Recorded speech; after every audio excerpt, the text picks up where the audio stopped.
Entonces, tenemos, lo dibujo muy feo. Esta es la cápsula de bola. Y este que está acá se le estuvo contenido aproximado. Si yo llego acá, esta sería la membrana aferente.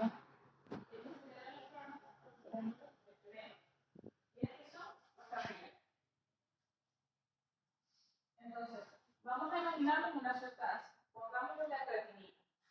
Acá está llegando la creatinina en la sangre. Cuando llegue aquí, ¿qué va a ocurrir? Se va a filtrar. Es decir, que esta sustancia que está aquí, que la llamamos creatinina, se filtra. Entonces, aquí va a haber menos, porque se filtró. ¿Cierto?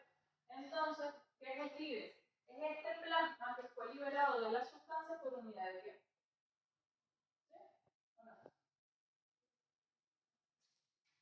Es decir, la cantidad de plasma, no es la cantidad de sustancia, es la cantidad de plasma que fue liberado de una determinada sustancia, que en este caso le pusimos un ejemplo de la creatinina, en un determinado tiempo.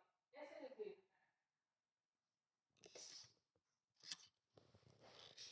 Entonces, ¿qué me va a permitir determinar el clive? Me va a permitir evaluar la función del clive. Entonces, ¿cuál va a ser la ecuación del clive?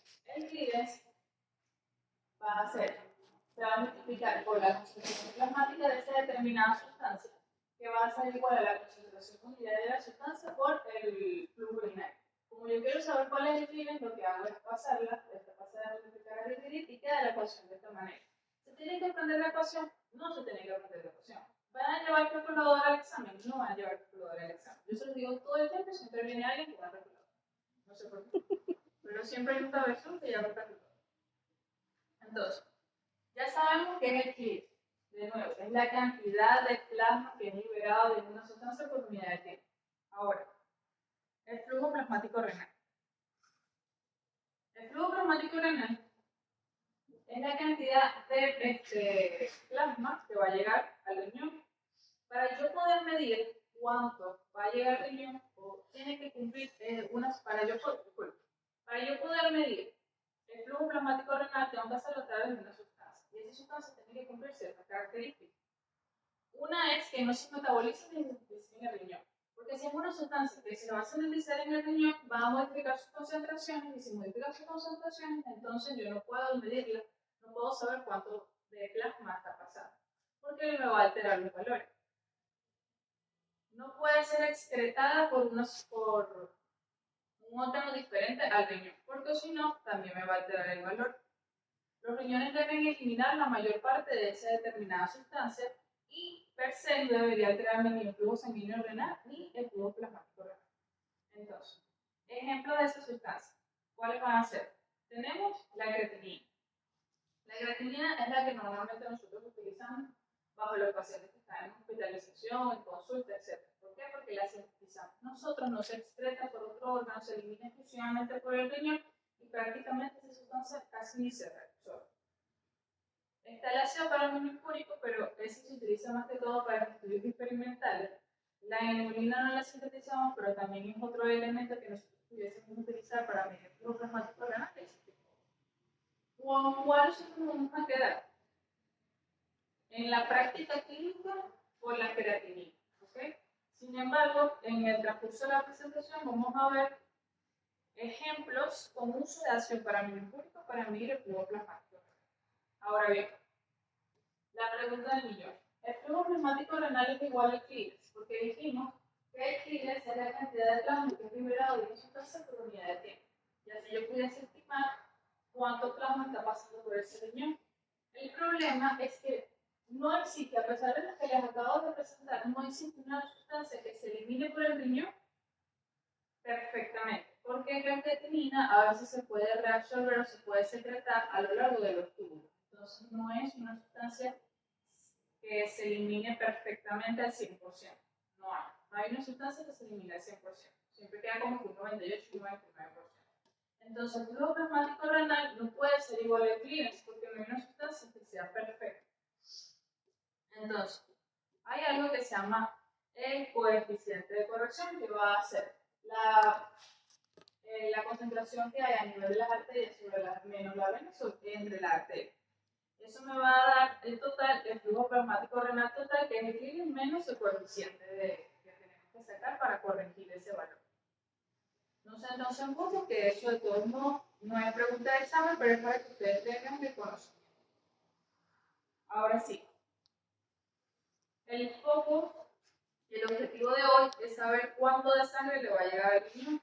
Entonces, ¿cuál es el flujo sanguíneo renal? El flujo sanguíneo renal es el flujo de sangre renal, que es el volumen de sangre entregado a los riñones por una unidad de tiempo. El flujo sanguíneo renal va a ser igual al flujo plasmático, que es el que acabamos de mencionar, entre 1 menos el hematocrito. ¿Bien? Entonces, para yo sacar el flujo sanguíneo renal necesito el flujo plasmático y el hematocrito del paciente. Entonces, vamos a hacer un ejemplo. Este ejemplo es con una sustancia que se elimina por el riñón que tiene características para yo poder medir, que es el ácido caramelínico. Entonces, vamos a ver, el filtrado glomerular es similar, más no igual al Clírex. Entonces vamos a utilizar la ecuación del Clírex.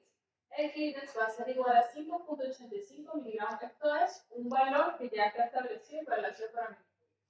5.85 miligramos por ml. Eso se va a multiplicar por el volumen de orina por unidad de tiempo entre la concentración plasmática del ácido caramelínico, 0.0.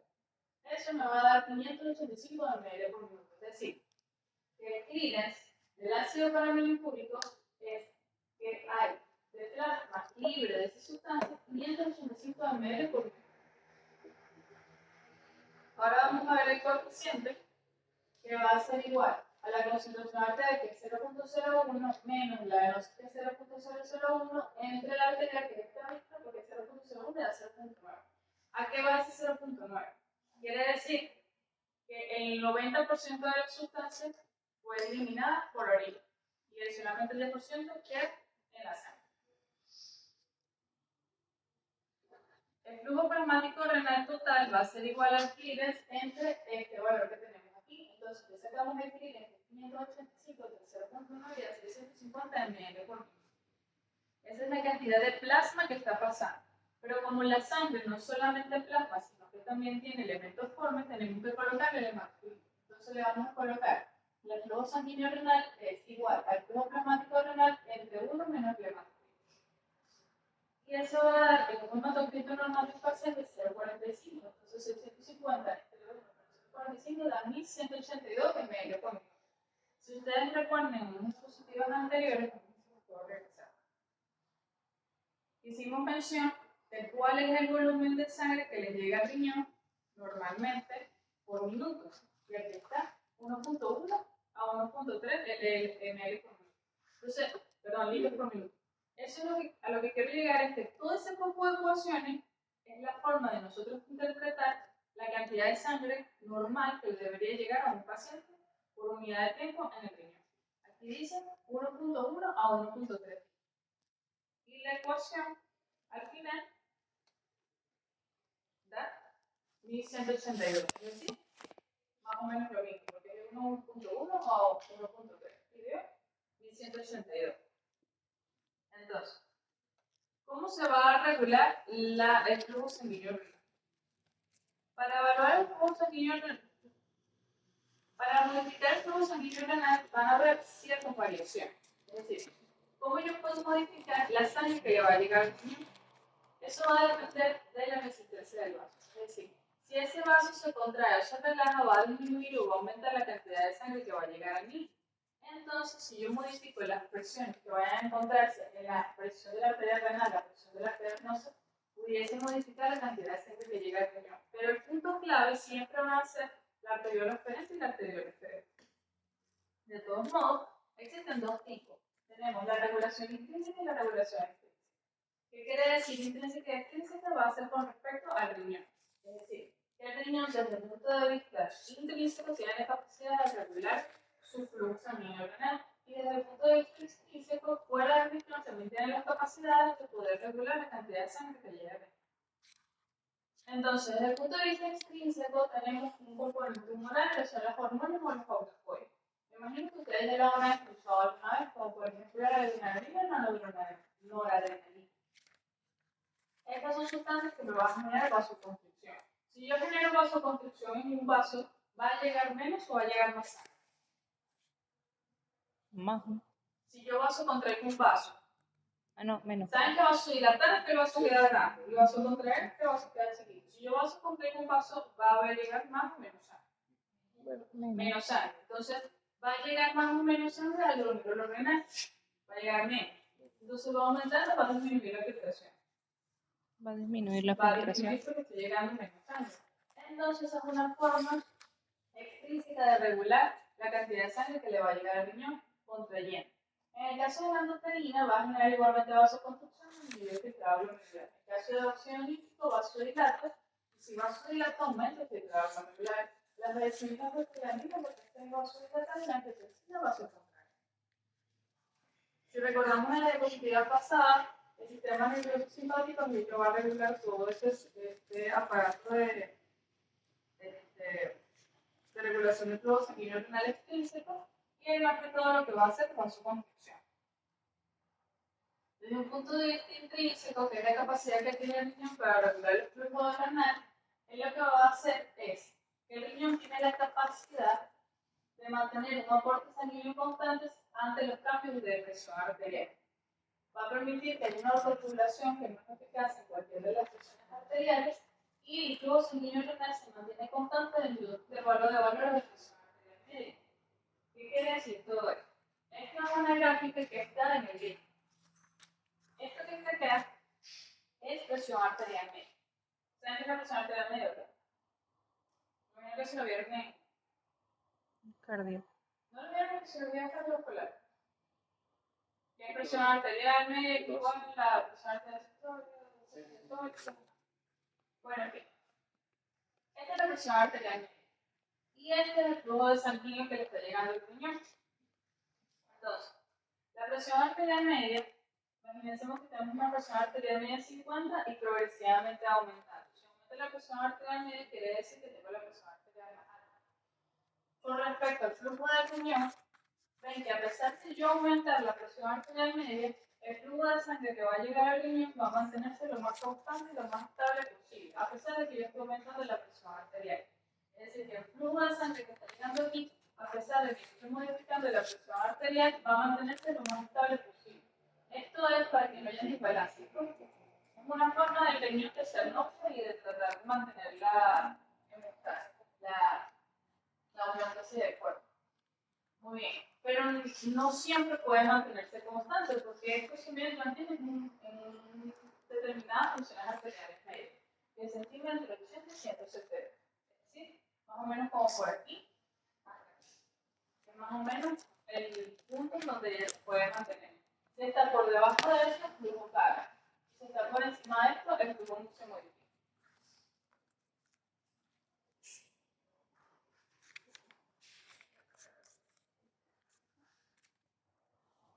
Tenemos la teoría biogénica, que es la capacidad que tiene la vasculatura del riñón para vasocontraerse o vasodilatarse según las demandas que requiere. Y la teoría de retroalimentación tubulo-glomerular, que es parte del sistema renina-angiotensina aldosterona, de la cual no vamos a hacer especial énfasis el día de hoy, porque hay un tema exclusivamente para ello. Aquí les dejo unas guías de qué es lo que me puede generar una disminución del filtrado glomerular y lo que me puede generar un aumento del filtrado glomerular. Ahora bien, para terminar, esta es la última diapositiva, tiene otros factores que me pueden regular la flujo sanguíneo renal. Uno va a ser la hiperglicemia, que me aumenta el flujo de sangre, que llega al riñón, me aumenta el filtrado glomerular, y la ingesta excesiva de proteínas, que también me puede generar aumento del flujo sanguíneo y del filtrado. Ahora, con lo que le acabo de presentar, creo que tengo dos preguntas. Para que tengan una idea, son el tipo de preguntas que van a haber en el examen. Lo que hay quiz, este particularmente puede ser una pregunta similar a la que va a hacer en el examen. Entonces, vamos a ver si hay alguna duda o si logra entender lo que se me considera. Entonces, con relación al flujo sanguíneo renal, es cierto que la regulación explícita está medida solo por la teoría emergente. ¿Es verdadero o es falso? Falso. Es lo que acabamos de ver bien. Es falso. Ajá, ¿por qué? La tubuloverular es la que nosotros vamos a ver en la Excel. El riñón tiene 2 veces más flujo sanguíneo que el cerebro. ¿Verdadero o falso? ¿Cuánto de flujo sanguíneo le llegaba al cerebro? Le llegaba 54. Sí. Y al riñón le llegaba, creo que era 420. 400. Entonces, ¿tiene 2 veces 450, más creo. flujo? No. ¿Cuánto? Como 7 veces más flujo. Ujú. Entonces, este sería Falso. falso. La arteria aferente se encuentra entre los 2 lechos capilares del riñón. ¿Verdadero o falso? Falso. Muy bien. El principal mecanismo. ¿Y cuál es? La diferente. Es Muy diferente. bien. El principal mecanismo que modifica el flujo sanguíneo renal es la variación de la resistencia vascular periférica. ¿Verdadero o falso? ¿Qué dijo? ¿Qué me modifica? La cantidad de sangre que va a llegar al riñón. Si el vaso está contraído, si el vaso está dilatado. Y eso está supeditado a la resistencia del vaso. Entonces sí, ¿verdadero o falso? es verdadero. Hay otras cosas, que es la que vimos ahorita, que es la glicemia y la proteína, pero eso no está. Lo importante es la resistencia vascular. A ver, por último, el flujo sanguíneo glomerular en un adulto promedio es de 1.100 litros por minuto. ¿Verdadero o falso? ¿Por qué? 1.2 litros. Entonces, la respuesta correcta es esa. Vamos a otro y terminamos. En relación a la circulación renal, es cierto que el 30% del plasma que pasa por riñón se filtra. ¿Verdadero o falso? Es el 10%. ¿De qué? Todo está en la diapositiva. Yo soy muy alcahueta. Todo está en la diapositiva. ¿Cuánto es el porcentaje de plasma que se va a filtrar por el riñón? Es el 10%, ¿no? El B. Perdón, el El 20%. B. En la regulación intrínseca, el óxido nítrico vasocontrae los vasos. ¿Verdadero o falso? Falso. ¿Por qué? El óxido nítrico es vasodilatado. Vasodilatado. Ok. El oxígeno transportado a los riñones no supera sus necesidades metabólicas. Falso. ¿Por qué? Porque llega muchísimo más del que Más del que necesita. La autorregulación del riñón no es eficaz a cualquier valor de presión arterial.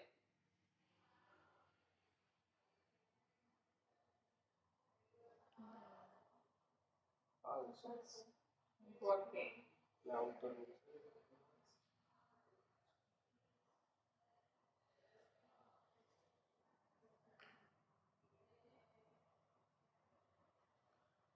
¿No? A ver, es el cuadrito que vimos ahí. El riñón puede funcionar bajo ciertas presiones arteriales, ¿cierto? Que eran entre 70 y 170 milímetros. Más de eso yo no sirvo, menos de eso no sirvo. Entonces, el riñón es capaz de, a cualquier presión arterial, esté potente, tocado o esté súper hipertenso. No, ¿verdad? No. Entonces, no se puede autorregular, no es eficaz. Entonces, esto me gusta. La autorregulación del riñón no es eficaz en cualquier valor de presión arterial. No lo es. No, no es verdadero, entonces. Pero es cierto. No es exactamente. ¿Sí, sí me explico? Sí, claro. Sí. Claro. Entonces, esa es la respuesta. La última es sistema nervioso simpático que controla la circulación renal, aumentando el filtrado glomerular. ¿Lo aumenta o disminuye? Controlar la circulación aumentando el flujo glomerular. ¿Por qué? ¿Qué hace el sistema nervioso simpático? ¿Cuáles son los principales elementos que implica el sistema nervioso simpático? Si ustedes lo vieron, creo que es bioquímico. ¿Cuáles son las Noradrenalina. ¿Qué hacen ellos? ¿Vasocontraer o Vasocontraer. Si vasocontraer aumenta, disminuye el filtrado. Disminuir el Entonces no puede filtrado. aumentar, es falso. ¿Sí? Entonces, eso es cuestión de buscar la lógica. Claro, estas preguntas son un poquito más complicadas en el examen. Tampoco les puedo poner que se suben hasta la última neurona. Pero es para que ustedes tengan una idea de cómo hacer las preguntas y así más o menos la dinámica. ¿Bien? La siguiente clase es la clase de filtración glomerular. Esa es un poquito más corta, es más divertida.